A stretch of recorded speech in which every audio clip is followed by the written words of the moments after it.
Mga napatay bangod sa paglaslas ang Bagyo Tino sa Negros Occidental naglabot na sa 49. Mga nag-evacuate nagapanawagan sa dugang abulig sa gobyerno. Si Aileen Pedreso nakatutok live sa Bacolod City. Lynn, anong latest?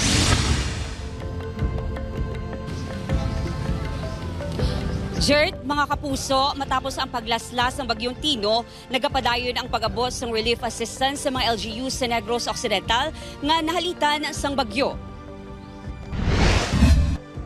13 ka mga LGU sa Negros Occidental ang pinaka-naapektuhan sa sektor sang agrikultura sa paglaslas ng Bagyo Tino sa Negros Occidental. Sa datos ng Provincial Agriculturist, masobra 900 ka hektarya sang kaumahan ang nahalitan, samtang naglabot sa 1,145 ka mga mangunguma ang naapektuhan ang palangawian. Masobra 35.4 million pesos ang danyos kay ginbilin sang bagyo sa agrikultura sa probinsya. Sa La Carlota City, kung saan tanan ng mga barangay ang ginbaha, dako nga problema ang pagkaon, tubig, bayo kag iban pa nga mga gamit sa evacuation centers. Mr. President, tulungan niyo man kami sa Negros. Walang-wala kami ngayon. Huwag niyo kaming pabayaan. Mga gamit namin lahat. Lahat damit. Lahat walang natira. Wala lahat, ma'am. Damit na isang piraso. Kalabanan sa ila, wala na sang may nasalbar nga gamit, bangod ginuna ang mga bata kag iban pa nga miyembro sang pamilya sa paglaslas ng bagyo. Grabe, kaya nga pangamuyo ko isang time to yung tanan.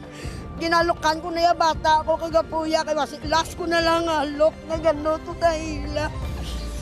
Si Albi, nawadaan na sang balay, ginkawatan pa. Ginkawatan pa ko. Ano ang siya assurance ng barangay nga mahatag? May mga senior citizen, may mga kabataan, kung wala ka kwarta, hindi ka kapamahaw sa insakto. Sunod sa LGU, ginasolusyonan na ang problema sa kakulang sa mga kinahanglanon sa masobra 3,000 ka mga nagbakwit.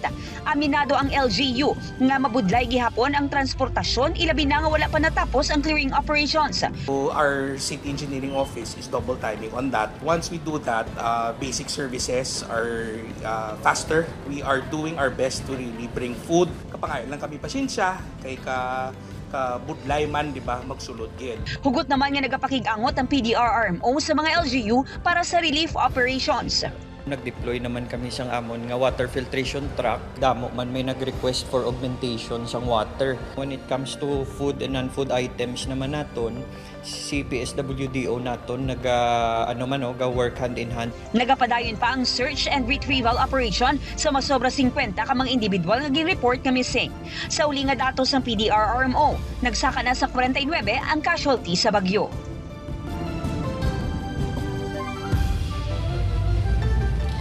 Mga kapuso, diri naman sa Bacolod City ongoing ang ginapatigayon nga clearing operation sang Bacolod City LGU.